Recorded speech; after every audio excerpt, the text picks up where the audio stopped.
Hi, so today I'm going to show you how to make a cloth pad by hand, and I'm really sorry if I mess this up. I'm not used to filming in my sewing room, so just go down. Okay, so things you're going to need. The first thing you're going to need is some paper. This is just some old A4 paper. You're going to need, hang on, let me get it, a pen. You're going to need some pins, some scissors, and a needle and thread, obviously, for the needle. Don't know if you can see that. And then some thread. This is just some purple thread, doesn't really matter what colour it is. Yeah. Then for the actual pad itself, for the top and backing, you're going to need some fabric. This is just some old, a piece of fat cord. You can see I've cut out before. But you could use an old t-shirt or some old flannel pyjamas. Make sure it hasn't got a stretch to it, because that would be really difficult to sew with, although it will work, so just bear that in mind. So yeah. So you'll also need for your inner core, you can either use, if you're using flannel as your top, you can use a couple of cutouts from the flannel inside, or if you've got an old towel, you can actually take it and you can cut it up into pieces. I've just cut some square pieces of this. These are both 23 centimeters long, because you will need a ruler. 23 centimeters long down here, and this is 2 pieces, so this would be about a light to regular flow. If you've got heavy flow, I recommend you put 3 or 4 in. Okay, so I'm not going to put any P-well, I'm not going to do anything complicated with this, it's just going to be very simple sewing. This video will be probably quite a while, I'm afraid, so just bear with me. So the first thing you're going to need is your paper, and I recommend you measure up the side about 25 centimeters, and then take your pen and then just mark where that is. Okay, then I'm just going to kind of do the same on about here. Sorry, it's my phone. Then I'm just going to draw a line across. I'm just going to cut that off. Okay, so I've just cut that off. So now all I'm going to do is I'm going to fold this in half, like this, making sure the corners completely match up. It's very important on this bit. And then I'm going to fold it in half again.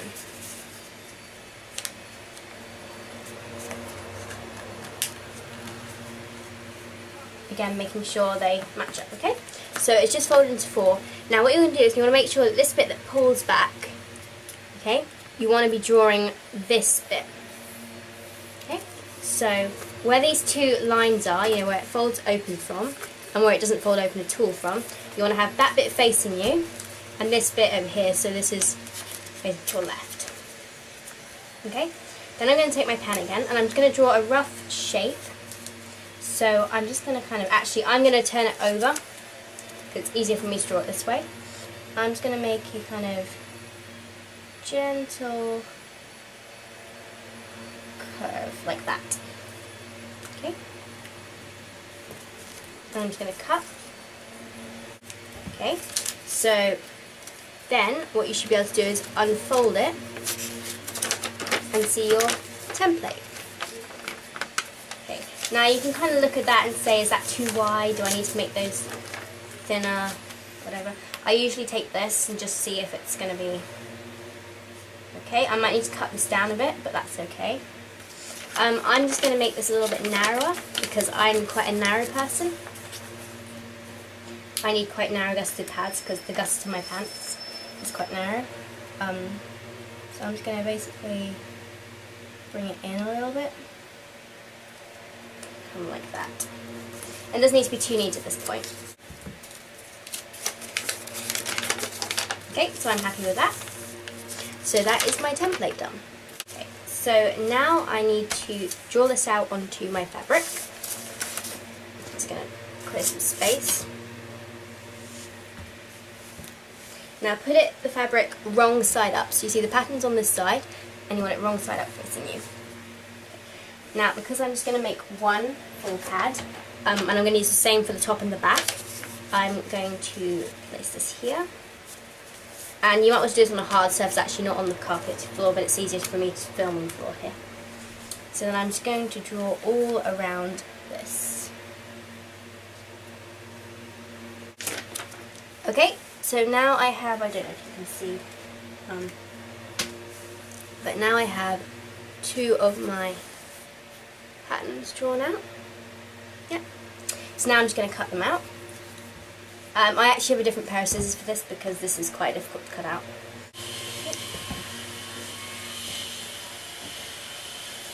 Okay, so here I have now the 2 cut out pieces of fabric. Now, if you haven't already, I should have mentioned this earlier, you might want to iron them. You can see they've got this crease down the centre, so now I'm just going to go and iron them. Okay, so now I've just ironed them, so they're nice and flat. So now comes the stitching part. So, I'm going to place one, sorry, I'm just going to need one to start with. Let's get towards that a bit. You're just going to need one to start with. Take both pieces of your inner core. If you're using the flannel, or you can use flannel, you can't use cotton, cotton is not very absorbent, but you can use flannel or toweling. If you're using flannel though, I suggest you use at least 3 for regular flow rather than 2 like I would for toweling. Toweling is very absorbent, so it's a good starting point. So I'm just going to place this in here, and I'm going to trim this down a bit, I think. So I'm just going to trim a bit off this end, and let's have another look. Yeah, a bit more I think.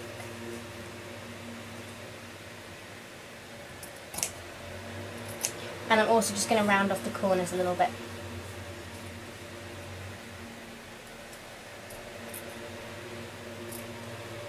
So it looks like that. You can see the corners are now nicely rounded off. So I'm going to do that to both pieces, and I'm going to place them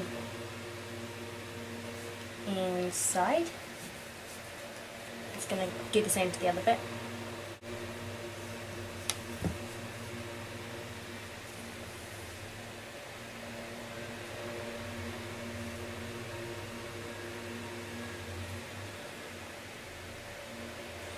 Okay, so now that I've placed them in there, I'm just going to take the pins, and I'm just going to put one pin up here and one pin down here. So there you are, it's all pinned on. So now you have to take your needle and thread, so yep, needle and thread. I'm just going to take a long bit of thread, about the length of my arm, you can see that, to start with. You might need more, but you never know. Cut that off. And now just put the needle down so I got. So then take the needle and I'm going to thread it.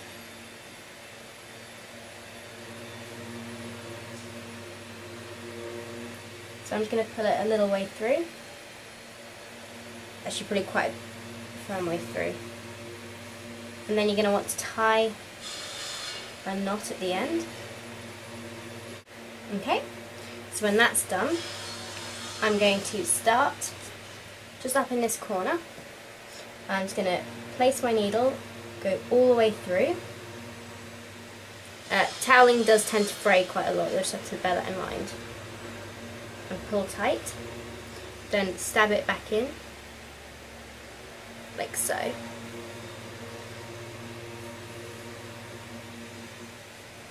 And again, stab quite close to it, all the way through, and then back in again. And you're going to want to do this all the way around the pad.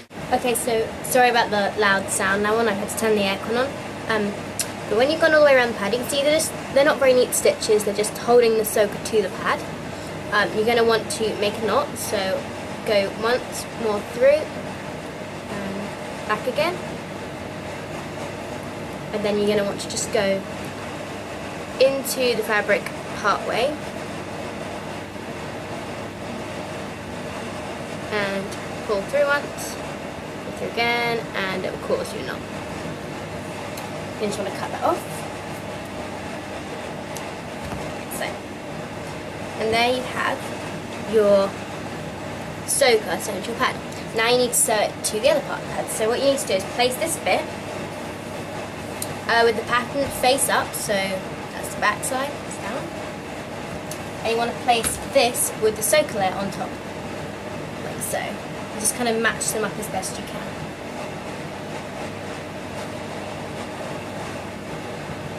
Okay, and then again go around and pin them. I suggest you do one at the top, one on the wing,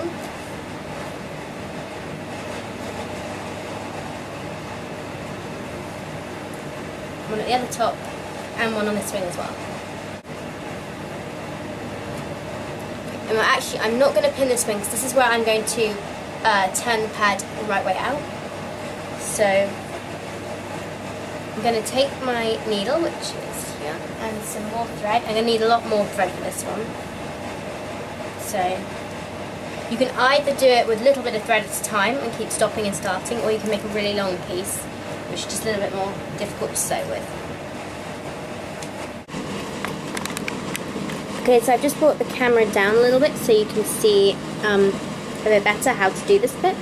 So I'm going to start with the wing I haven't pinned, so I'm going to go from this bit all the way around. So I find it's easier to sew from this side. Just going to go in, pull that through, and then I'm just going to do what I call a running stitch, which is really basic stitching. I'm just going in and out, so in and out. And you probably will prick yourself a million times doing this, I will warn you, but in the end it's worth it, trust me. Okay, so you can see now I've just gone all the way around the pad with a very wide, what we call tacking stitch, or running stitch, and I've now left a hole on the side here, so I'm just going to turn this the right way out. So because it's hand stitched, it won't be as neat as if we'd done it on a machine. You'll probably get a little bit of fraying as well. But you can open it up and get a pair of scissors and go into the hole and just kind of push the bits out a bit. And stitches, because you can see it will fray a little bit around these edges. Yeah. Then all you got to do is stitch up this hole you made over here by pushing these bits in, and then just doing a little stitch over that. Then if you're being really fussy, you could top stitch by hand around all this, but I don't think you need to. Attach some poppers, and that is your pad. So yeah, I hope you found this useful. And this helped you out a little bit. It does take quite a while to do by hand, but it's actually quite fun making these cloth pads. So yeah, thanks for watching.